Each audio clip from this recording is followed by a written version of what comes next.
Hello, it's Eric Boyce, CEO and Chief Investment Officer for Boyce & Associates Wealth Consulting, and welcome to Charts and Chat for April 27th of 2025.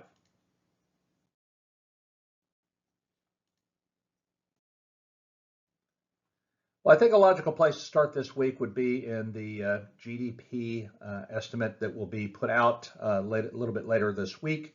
We get these in the last week of the month following the end of the calendar quarter, which would be this week at the end of April. So current estimates now looking for basically kind of flat GDP growth. And as we look at, this kind of somewhat busy chart, you've got in this blue shaded area that represents the consensus of economic analysts out there, and this would be the range of the top and bottom of the average here, which is kind of putting it at about 0.5%. The GDP Now estimate is now looking for, something that, really on an overall basis is just below positive, just negative. And so I think, if you just take kind of an average of these two, and GDP Now, as I've often said, it does a really good job of estimating economic growth. I would put it right around the zero line. So basically no net economic growth. It's not necessarily looking overtly negative at this point, but we're watching various things that go into GDP. Obviously consumption is one. We do see some maybe some issues on the horizon there, but consumption to date has been relatively strong. We see investment, net investment. We see a little bit of inventory picking up ahead of the tariffs, and we see government spending certainly coming down. And trade, obviously, we know is a headwind with tariffs, and we're already seeing that in some of the data that we're going to be looking at here very shortly. So in this chart, we have mentions within the Beige Book, and the Beige Book is a summary of surveys that are put across all of the U.S. Federal Reserve districts. It's kind of a composite view of what the sentiment is in each of these districts. Oftentimes you'll see very stark trends in the data, and this is the latest Beige Book is certainly no exception. Economic uncertainty you see pick up rather dramatically following the inauguration and all of the rhetoric coming out of Washington. And then, of course, even in anticipation of the Trump administration taking over after the election, we saw a rather dramatic spike in mentions of trade or tariffs, so on and so forth, and that has only continued to increase here in the preceding several months. Here we have a chart from Torsten Slok of Apollo. And this is kind of giving you a sense of kind of what to maybe look out for, because where we are right now, obviously we've had some pressure on the S&P 500. Oddly enough, we've had rates move higher, so we've had stocks and bonds that have moved together, which is not normal. And so that sets the stage for kind of a stagflationary environment if things don't change on the trade front or on the rhetoric side. Obviously, in the recession side, you've got the S&P, which is moving lower because of a lot of different reasons, not the least of which is declining earnings and declining sentiment and a re-rating of risk. But you also have rates moving lower and really in follow through with the lower interest rates overall to help revive a sluggish economy. So that's recession. Now, we don't necessarily see that. And then, this is an area where we were not terribly long ago, although rates were a little bit sticky, not necessarily moving aggressively higher, but they certainly have been over the last couple of months. But that's for reasons that we don't want necessarily, that being, foreign investors may be selling some U.S. Treasuries to diversify away from the U.S. dollar denominated assets. And then Goldilocks, which we haven't seen in a little while.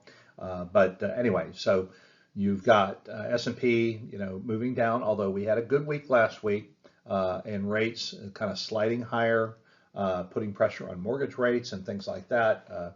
Not saying that this is where we're all going to end up, but it's just that's how it seems to be setting up now based on what we know and really based on all the rhetoric regarding tariffs, et cetera, which have not fully played out yet. Here we have the International Monetary Fund, their estimates for GDP in various geographies. You can see that, basically in the blue here, you've got 2025. In the orange, you've got 2026. You can see that these estimates have come down anywhere really 0.2%, 0.4%, particularly in 2025 in basically most regions except for the Eurozone. They've made some modest revisions here, but you can see most pronounced in the U.S., which you might imagine, Mexico, which is certainly has impacts related to trade, given its status as a major trading partner with the U.S. along with Canada here. But then you see that some of those estimate downgrades carry forward into 2026 as well. So you've heard me talk a lot about the difference between soft and hard data. So soft data would be, basically characterized as surveys, sentiment, those types of things, kind of a sense of what people are thinking, what their psychology is. And the hard data represents what they actually do.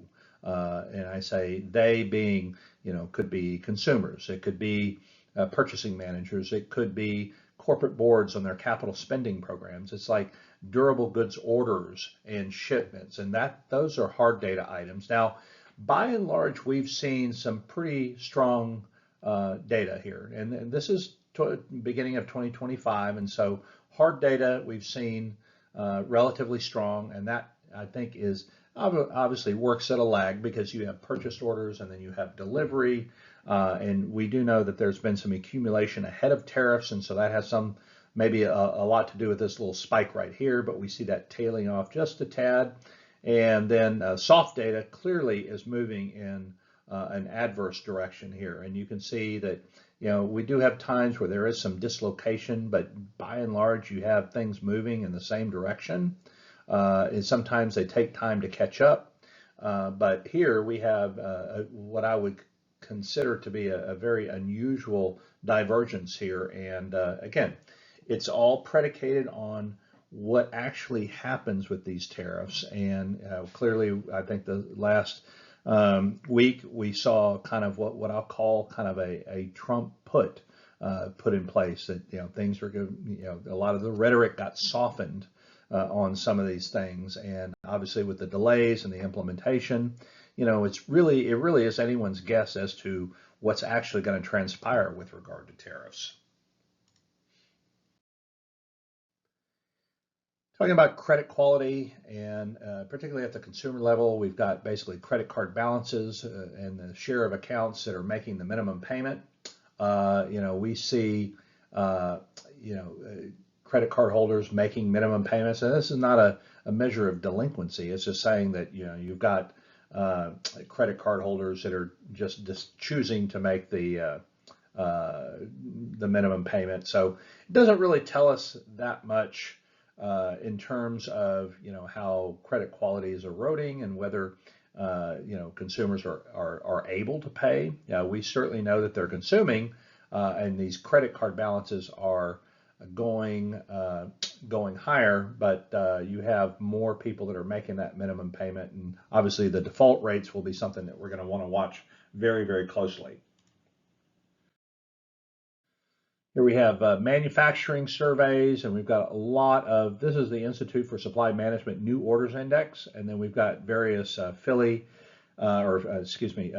Reserve districts, New York, Philly, Dallas, Richmond, and the Kansas City Fed, and you can see new orders in their outlook in basically all cases looking lower, not too surprising there. On this chart, we have corporate capital spending expectations, and you feel like the economy is going to slow down, or you've got economic headwinds that you're going to have to contend with. By and large, you're going to be curtailing your enthusiasm over future capital spending. And so, like we saw in the last chart, we have Federal Reserve District data, and we also have the CEO Economic Outlook Survey, which would be right here. And so we don't have some of this data yet. But you can see all of this data trending lower. and then the National Federation of Independent Business, NFIB, the respondents that say this is a good time to be spending capital, also moving lower. Now, something that's going to be very important to watch are the prices that are actually being paid within the production channel. And so this is a Federal Reserve manufacturing survey. This is prices paid, and it's, again, you see, just as we've seen in some of this other data, we've got regional Fed data overlaid with the personal consumption expenditures index, and you can see the PCE hasn't quite caught up, but you've got some of these prices paid data coming out of the regional Fed surveys. It's clearly moving higher, and you can see the relatively good relationship here between all of these surveys. As you would expect, regions to correlate. You certainly would expect PCE to correlate with all of that as well. And so you can see the tight relationship on the downslope here, and then you can see that those prices that are being paid are moving higher, likely in response to tariffs. Quick look in on durable goods. Latest data reading actually strong. Going back to the earlier chart that talked about some of that hard data actually being pretty strong. Now, we back out transportation, airline, rail, auto, those types of things. That number doesn't look very good, but it's not negative yet. And so I'd say the hard data in a composite, has these kinds of green shoots in it.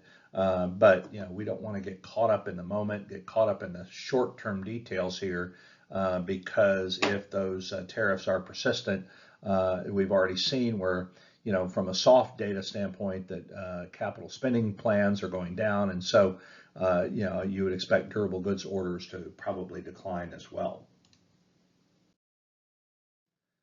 Here we have the actual collections from tariffs, and of course that has spiked as we're now seeing the implementation of at least some of the tariffs, and and this began to really rise during the Trump 1.0 era, when we had the implementation of tariffs, mostly in the China realm, but you can see that those went up and then they softened up a little bit, and now they're moving back higher.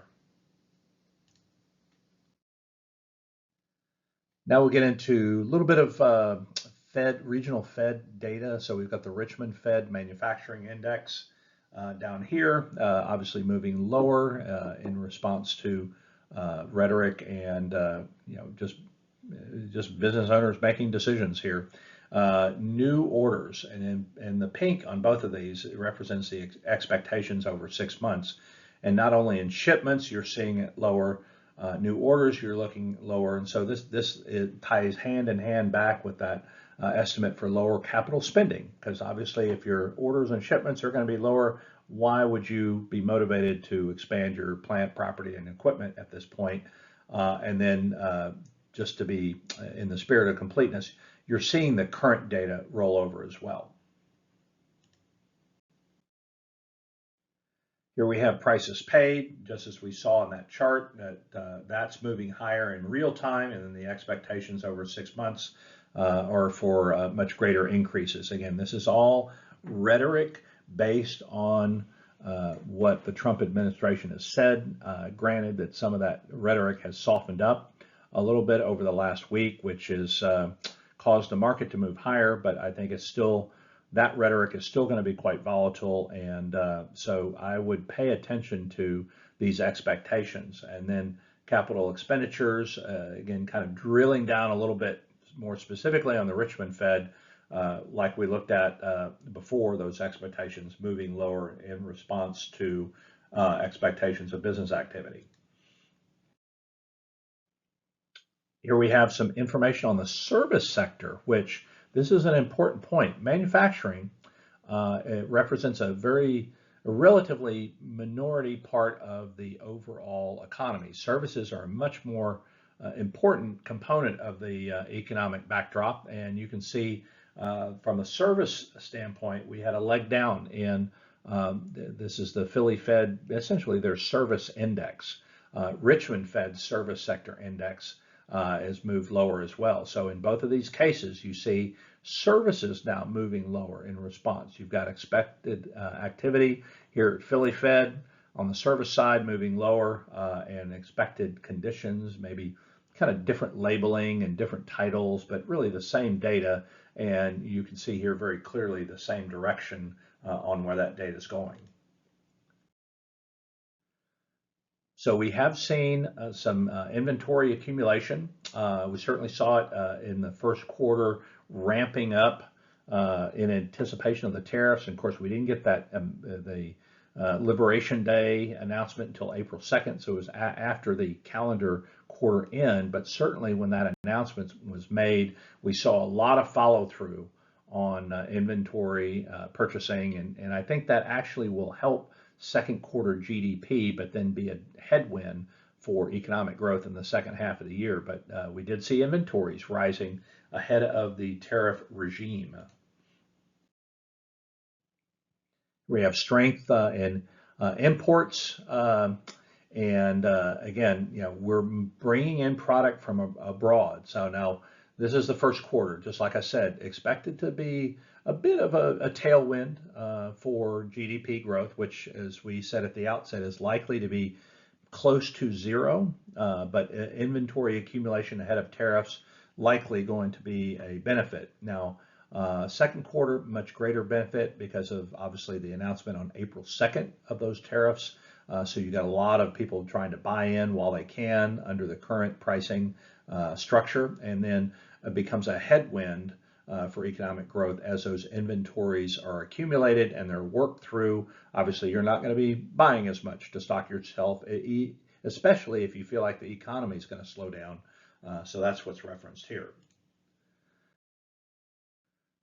So trade between the U.S. and China, not surprisingly, you've got a lot of erosion here in a relatively short period of time. Again, this data series goes back to the beginning of last year, and so not a whole lot you can make from this noise, but but clearly the change in direction here is notable. So in a very similar vein, we've got container shipments.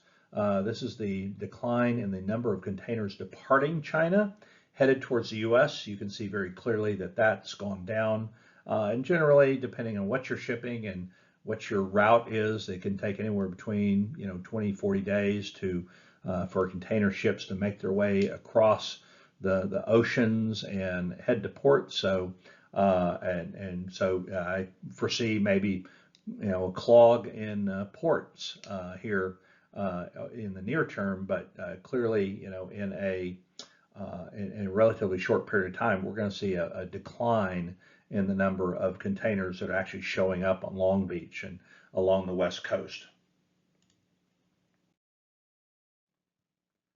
So manufacturing as a percent of total employment, and I show this just to kind of highlight the declining or the waning influence of manufacturing on the total economy. And I know we talk a lot about manufacturing data, and it is important for a lot of different reasons, but just to put it in perspective, we're much, much more a service economy. And so the risk here is that we are spinning our wheel so hard to in effect wage a trade war on manufactured goods that we're missing basically 80-85% of the economy that is not tied to manufactured goods. It's the service sector. And so if we're working real hard, we'll see the downtick in the US dollar in a second, but if we're working real hard to basically erode the value of the dollar relative to other currencies because of a trade battle that we're ensuing against essentially everyone everywhere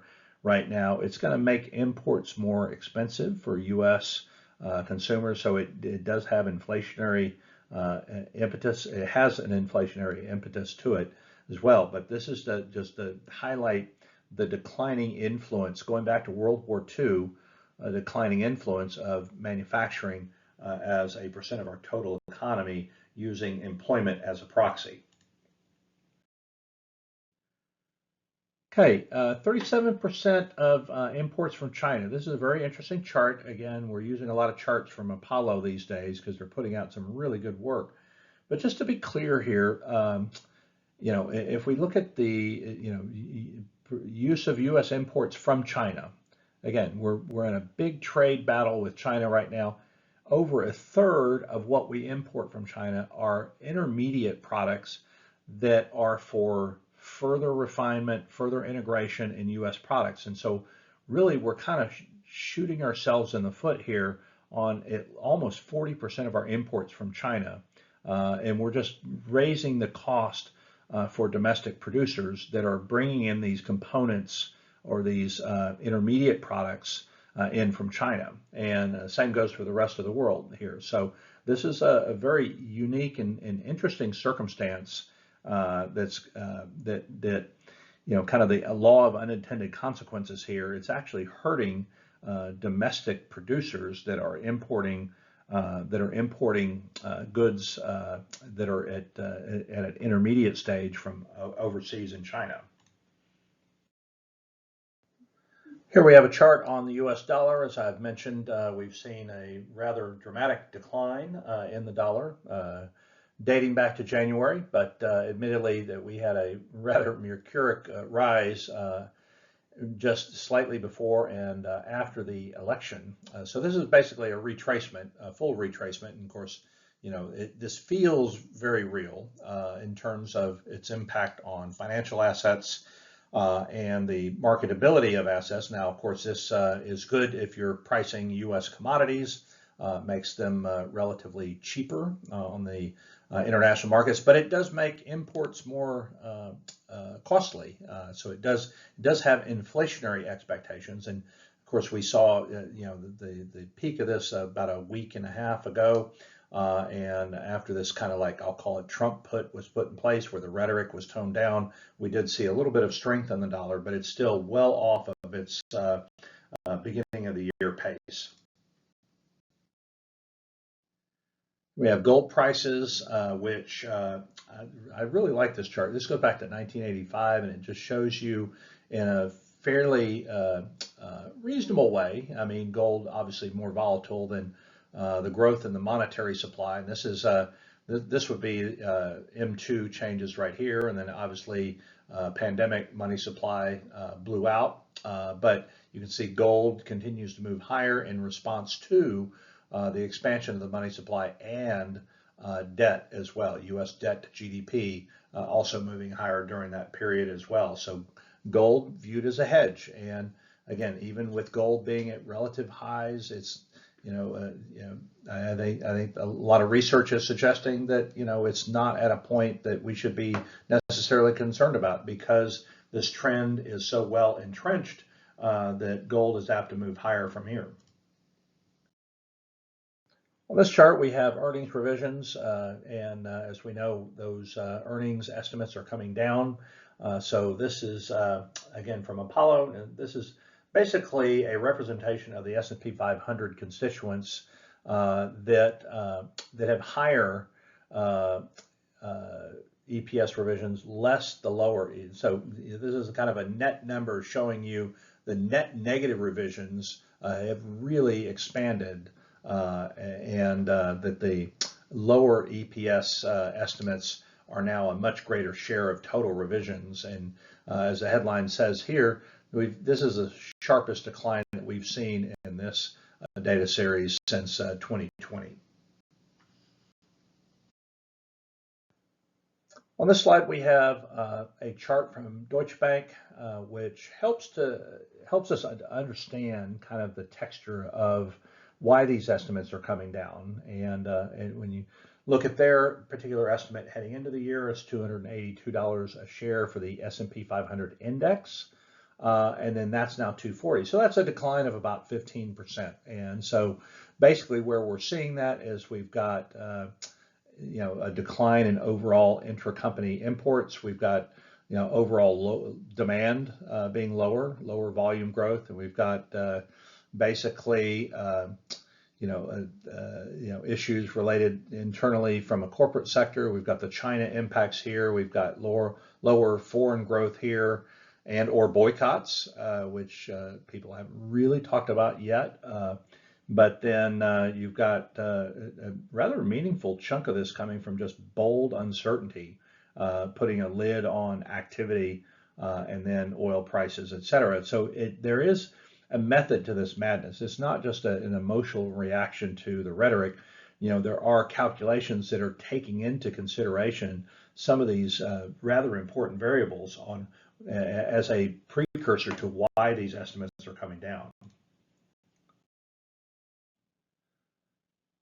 So, not that we want to talk about this yet. The probability of recession has certainly gone up, as you might expect, with the strong rhetoric on tariffs. Again, like I've said multiple times already, we really don't know how it's all going to play out because, there for about 2 weeks, the narrative was changing almost on a daily basis. But you can see here, going back into many examples where we're in recession. That just to highlight that GDP normally declines about 2.5%, and then we get about an 11% decline in earnings. Now that's 2000 in the pandemic. That was obviously different, and we've seen notable periods where S&P 500 earnings declines were greater than that 11%, but that happens to be the average across all of these observances. Now we have a rather busy chart. So here we have kind of a breakout between soft and hard data. This is going back to March of 22. We've got several indices. This is the AAII, American Association of Individual Investors. Then below that we've got NAME, which is institutional investors. So these are both sentiment indicators, and you can see, basically you've got AAII moving lower as well as the institutional investors, and to amplify this point, it just happens to be demographically that the AAII happens to be represented more by older and wealthier individuals, and they tend to be a little bit more conservative. And when there's bad rhetoric, as there is now, they tend to be less bullish and more bearish. Now, what's actually happening in some of these, we've had some rather dramatic fund flows into the equity markets, oddly enough. And here we have, basically, the self-directed traders are pretty optimistic about things, whereas, the rest of the community seems to not be. And there's a very odd development. So I did a chart of the week on the 9th of April, and it was really just perspectives on volatility. And this is another chart that could have easily made that package if I had had the time to see it and put it in there. But basically, the average return for the S&P 500 following a drop of at least 5% over 2 days. So this is going to the notion that when you have large drawdowns, what happens to the market after that? And so, this is the average return, even over, basically first 10 days, it's generally positive because you get a bounce back, you get kind of that dead cat bounce or whatever they call it. But then you get into the better part of a year, and when you have these rather significant 2-day drawdowns of at least 5%, again, 5% over 2 days, which would constitute a fairly dramatic drawdown, that basically in the average case is that you're going to be much better off, a year later, but even in some cases, not even a year, like a half year or 3/4 of a year, that you're going to be in much better shape. Buyback authorizations have really spiked, and we've seen several years where that's been in play here. And so what does that tell us? I mean, it tells us that there is liquidity on balance sheets in corporate America. We tend to focus on those who can pay dividends, but those who can pay dividends are also companies that are capable of repurchasing their own stock. And so now these are authorizations. Now this is not necessarily what they're actually doing in the market. So companies can say we want to buy back $1 billion of stock, but they may actually only buy 500 million. But obviously you wouldn't be making announcements if you didn't feel like you had some wherewithal to do it. And so companies by and large feel like, particularly in 2025, and this is a year over year number. So this is a very powerful number, and these represent annuals, through April 17th, that we've seen a bump this year in the authorizations that have been announced. And it tells me that companies feel pretty good about their prospects, and they're willing to jump into the market to buy their own stock when they feel it's depressed. Hope you've enjoyed the chart pack this week. Have a great week, and we'll talk to you again soon.